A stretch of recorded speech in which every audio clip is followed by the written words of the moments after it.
अभिमन्यु वध महाभारत में अधर्म की पराकाष्ठा का उदाहरण है। महाभारत युद्ध के 13वें दिन की बात है। युधिष्ठिर को चक्रव्यूह में फंसाकर बंदी बनाने की मंशा से कौरवों ने अर्जुन को दक्षिण की ओर युद्ध में फंसा रखा था। युद्ध के नियम के अनुसार यदि कोई योद्धा किसी योद्धा से युद्ध करते समय बीच में युद्ध छोड़कर भाग जाता है तो उसे हारा हुआ माना जाता है। इस कारण से अर्जुन दक्षिण की ओर ही युद्ध कर रहे थे। समय की गंभीरता को समझते हुए द्रोणाचार्य द्वारा चक्रव्यूह की रचना की। जय श्री कृष्णा। सनातनी टेल्स बाय राज में आप सभी का स्वागत है। यह चक्रव्यूह पांडव सेना की अत्यधिक क्षति तथा युधिष्ठिर को बंदी बनाने हेतु आगे बढ़ रहा था। चक्रव्यूह का दूसरा नाम पद्मव्यूह है। इसको भेदना अति गोपनीय है। युधिष्ठिर को चक्रव्यूह भेदना नहीं आता था। यदि वह इस चक्रव्यूह में आते तो निश्चित ही बंदी बनते और पीछे हटते तो उनकी हार मानी जाती। महाभारत काल में चक्रव्यूह भेदने को एवं उससे बाहर निकलने का पूर्ण ज्ञान केवल श्री कृष्ण, अर्जुन, द्रोणाचार्य एवं प्रद्युम्न जो कि श्री कृष्ण के पुत्र थे। इनके अलावा केवल अभिमन्यु ही ऐसे थे जो चक्रव्यूह में प्रवेश करना जानते थे।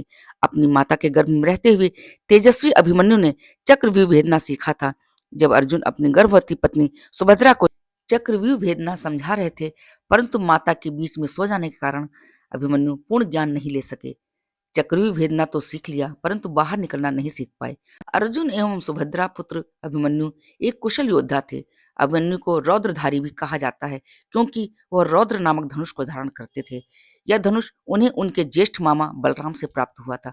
मूल रूप से यह धनुष महादेव का है। महादेव ने यह धनुष बलराम जी को दिया था। अपनी वीरता एवं दृढ़ता का परिचय देते हुए वीर अभिमन्यु ने महाराज युधिष्ठिर से चक्रव्यूह भेदने की आज्ञा मांगी। युधिष्ठिर ने अभिमन्यु को आज्ञा नहीं दी, परंतु दृढ़ एवं विवेकी अभिमन्यु यह जानते थे कि उसके अलावा वहां उपस्थित योद्धाओं में से कोई भी चक्रव्यूह को भेदना नहीं जानता था।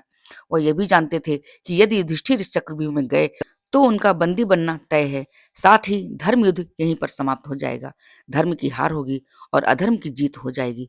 कौरवों की कुटिलता एवं समय की गंभीरता को समझते हुए अभिमन्यु ने आप ही चक्रव्यूह में जाने का निर्णय लिया। उसके निर्णय के आगे युधिष्ठिर भी हार गए।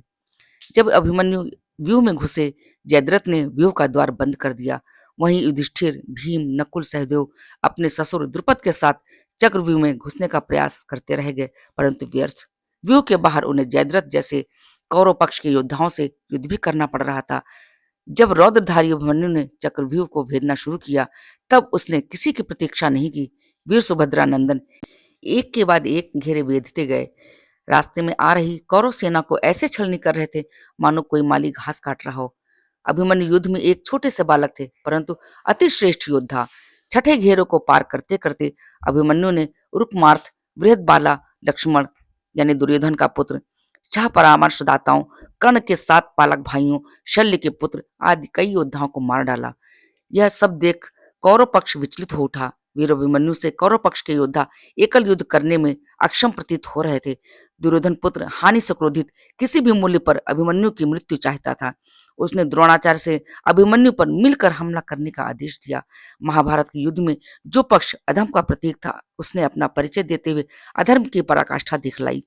युद्ध के नियमों को तोड़ते हुए वीर योद्धा अभिमन्यु को बहुत सारे योद्धाओं ने मिलकर क्षति पहुंचाई। वीर बालक अभिमन्यु पर द्रोणाचार्य, दुशासन, अश्वत्थामा, कर्ण, शकुनी, दुर्योधन, कृपाचार्य, कृतवर्मा, वृषभसेन और द्रुमसेना द्वारा हमला किया गया था।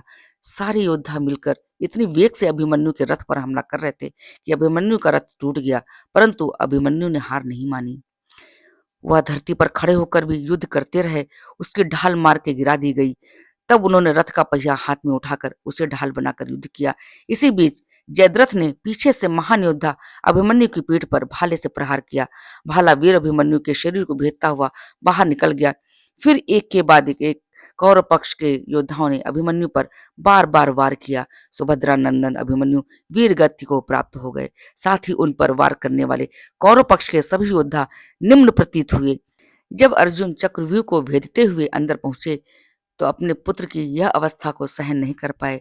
तभी अर्जुन ने जयद्रथ वध की शपथ ली थी।